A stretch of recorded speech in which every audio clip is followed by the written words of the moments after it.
Baik, orang meninggalkan sholat dosa besar. Bahkan tadi saya bilang di awal pertemuan, kalau dia tinggalkan sholat itu jahdan, bangkang, kufur, keluar dari agama. Kalau dia meninggalkan sholat takasuran, malas-malasan, ditakzir tadi, diingatkan, dimarahi, dihukum, ya.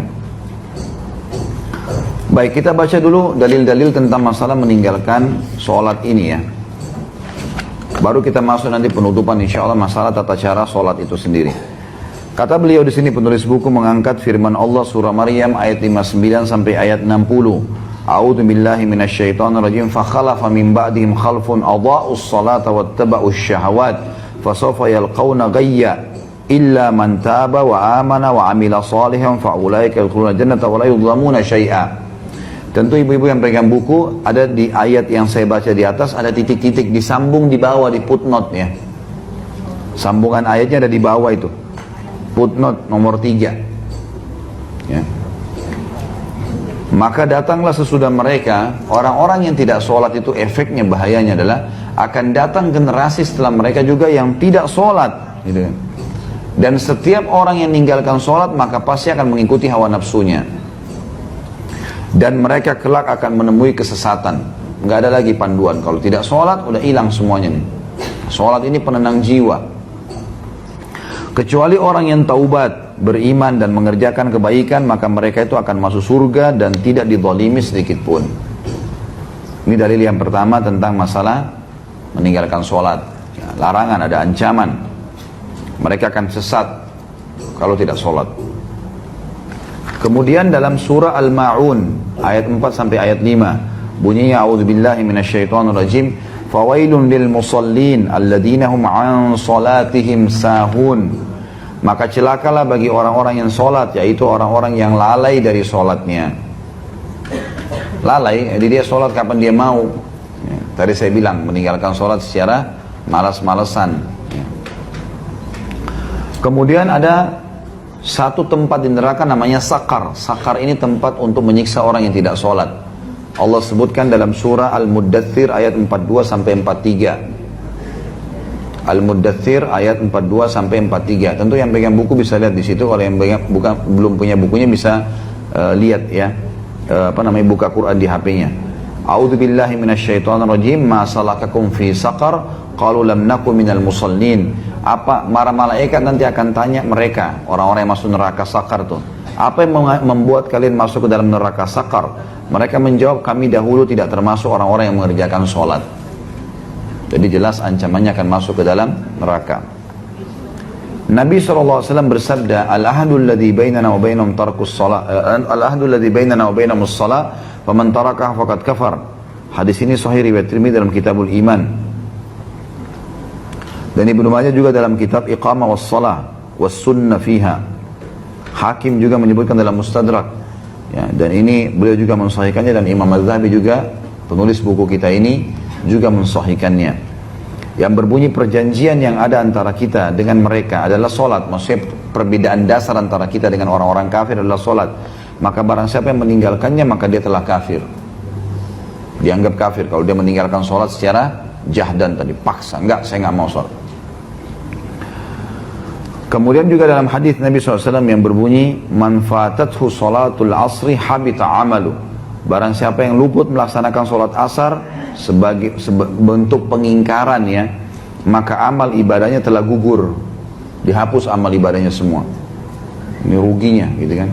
Jadi di antara 5 waktu salat ini, salat yang paling afdal adalah asar. Datang setelahnya subuh dan isya. Datang setelahnya duhur dan maghrib. Baik, bukan bertidur sama maghrib tuh tidak ada fadilah, ada. Ini 5 waktu sholat, tapi kalau kita susun sesuai dengan urutannya, maka asar yang paling tinggi, kemudian baru masuk subuh sama isya, gitu ya.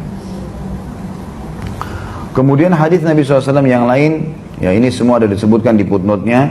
Hadis riwayat Imam Muslim dalam Kitabul Iman, dan juga Abu Daud dalam Kitabus Sunnah, Tirmidzi dalam Kitabul Iman. Kata Nabi SAW, bainal abdi wa bainal syirki tarkus salat. Antara seorang hamba dengan kemusyrikan adalah meninggalkan sholat. Hadis yang lain riwayat Imam Ahmad, juga Al-Mundhiri menyebutkan dalam Targhibut Tarhib Dan beliau mengatakan atau berkata, diriwayatkan oleh Ahmad dan Baihaqi, dan para perawi-perawi Imam Ahmad semuanya thiqah, dapat terpercaya, ya. Kata Nabi SAW, man taraka salat muta'ammidan faqad bari'at minhu zimmatullah. Barang siapa meninggalkan salat secara sengaja, maka sungguh jaminan Allah telah lepas darinya. Maksudnya jaminan makanan, jaminan minuman. Kita semua ini, ibu-ibu sekalian, kalau jaga 5 waktu salat, maka dipastikan semua yang kita butuh hari itu dipenuhi sama Allah. Udaranya, cahayanya, makanannya, minumannya, Allah kasih semua. Asal jaga waktu 5 waktu sholat, karena dia menciptakan langit dan bumi, dia menciptakan semuanya. Umar bin Khattab berkata, ama innahu la hadza fil islam li ahadin adha'a as-salah. Ketahuilah, tidak boleh diberikan kedudukan sedikit pun dalam Islam bagi seseorang yang menyia-nyiakan atau meninggalkan sholat. Gak boleh ada jabatan, gak boleh dihormatin, gak sholat gak bisa. Sampai para ulama mengeluarkan sebuah hukum fikih bahwasanya seorang wanita termasuk udzur syar'i, cerai sama suaminya kalau suaminya nggak sholat 5 waktu, masuk dalam udzur syar'i, dia nggak dilaknat. Kan perempuan kalau minta cerai tanpa udzur syar'i kan dilaknat sama Allah, gitu kan. Jadi masuk dalam udzur syar'inya adalah kalau tidak sholat. Harus diingatin, nggak boleh, ini nggak boleh main-main masalah sholat. Makanya ibu-ibu tuh ajarin anaknya sholat, ini sholat jangan main-main. Kata Nabi SAW, suruh mereka sholat di umur 7 tahun dan pukul di umur 10 tahun. Gak bisa main-main. Harus. Sholat nomor 1 bagi mereka. Dikatakan dalam riwayat yang lain, Kana ashabun Nabi SAW, Kana ashabu Muhammadin SAW, La yarawna syai'an minal amali tarkuhu kufrun ghairus sholah, atau ghairus sholah. Ini disebutkan oleh Abu Hurairah radhiyallahu anhu, sahabat Nabi yang mulia. Dahulu, para sahabat Muhammad SAW tidak memandang sesuatu pun dari amal ibadah dalam Islam yang mana meninggalkannya adalah jelas kekufuran kecuali sholat. Nah, ini diriwayatkan oleh Hakim dalam Mustadrak dan juga diriwayatkan oleh Tirmidzi tanpa menyebutkan Abu Hurairah radhiyallahu anhu. Ibnu Hazm berkata, Ibnu Hazm ini seorang ulama dari Spanyol, ya, zaman dulu ini, ulama Muslim. Setelah syirik, mempersekutukan Allah, tidak ada dosa yang lebih besar daripada menunda sholat hingga habis waktunya dan membunuh seorang mukmin tanpa alasan yang benar. Saksi bahasan kita masalah meninggalkan sholat. Kemudian hadis yang lain juga, Abu Hurairah meriwayatkan Rasulullah SAW bersabda, awwalu ma yuhasabu bihil abdu yawmal qiyamah min amalihi salatuhu, fa in salahat faqad aflaha wa anjah, wa in fasadat faqad khaba wa khasir. Amal yang paling pertama kali dihisab pada hari kiamat dari seorang hamba adalah sholatnya. Jika sholatnya bagus, maka dia beruntung, selamat. Dan sebaliknya, jika sholatnya kurang, maka dia gagal dan rugi. Hadis ini dihasankan oleh Imam Tirmidzi.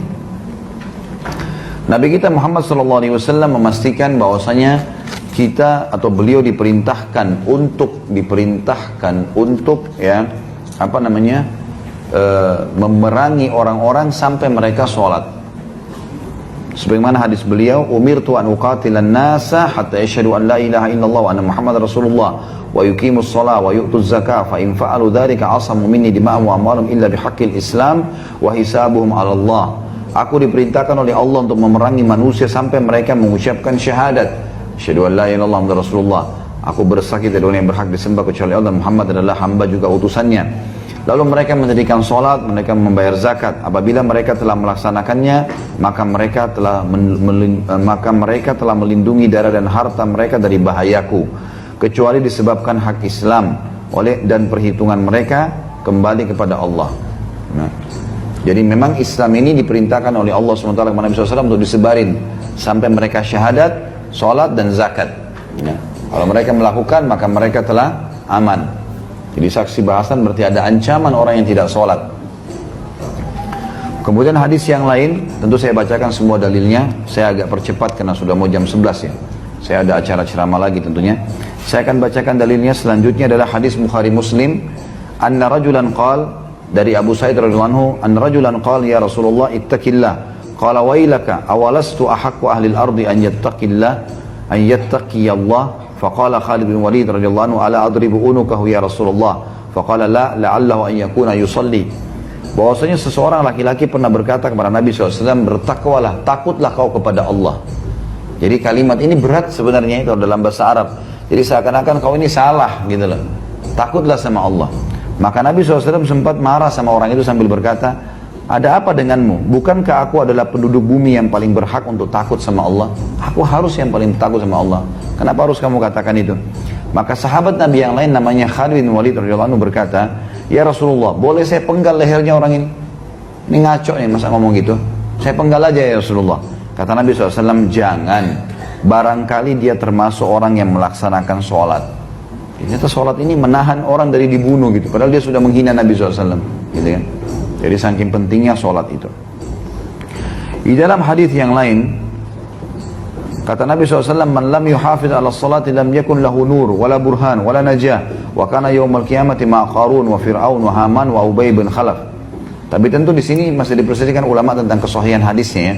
Cuma di sini Imam Adzhabi mengangkatnya karena dia penguat saja. Barang siapa yang tidak menjaga sholat maka dia tidak dapat cahaya, bukti yang nyata, maksudnya pertolongan, dan tidak pula keselamatan. Dan pada hari kiamat dia bersama Qarun, Fir'aun, Haman, dan Ubay bin Khalaf. Terakhir ibu-ibu sekalian adalah dalil Nabi SAW yang beliau berkata kepada Muadz bin Jabal, ma min abdin yashhadu an la ilaha illallah anna Muhammadan abduhu wa rasuluhu illa harramallahu 'alan nar. Tidak ada seorang hamba yang bersaksi tidak Tuhan yang berhak disembah kecuali Allah, kemudian dia juga mengatakan Muhammad adalah utusan Allah, melainkan Allah akan mengharamkan baginya untuk masuk neraka. Maksudnya adalah di sini kata ulama hadis, syahadat ini akan mendorong orang untuk melengkapkan rukun Islamnya. Maka setelah itu dia akan kerjakan sholat, dia akan kerjakan zakat, dia akan puasa, dia akan haji. Dan kalau dia kerjakan itu dia akan dapat jaminan surga. Kata penutup Imam Adzhabi, maka orang yang menunda sholat hingga habis waktunya adalah orang yang menanggung dosa besar. Kalau ada orang sengaja undur duhur misalnya, sampai azan asar, oh saya belum sholat nih, baru sholat, itu dosa besar. Tetap dia sholat, tapi tunda-tunda, sampai keluar dari waktunya, ini sudah dosa besar.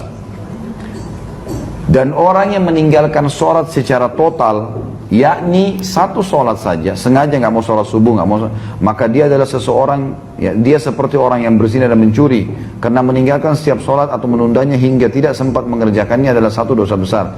Jika seorang melakukan itu berulang kali, maka dirinya adalah termasuk orang-orang yang gemar melakukan dosa-dosa besar, kecuali apabila dia bertaubat. Dan jika terus-menerus meninggalkan sholat, maka dia termasuk di antara orang-orang yang merugi dan celaka serta durjana. Dalam arti kata bisa masuk sampai pada tingkat kekufuran.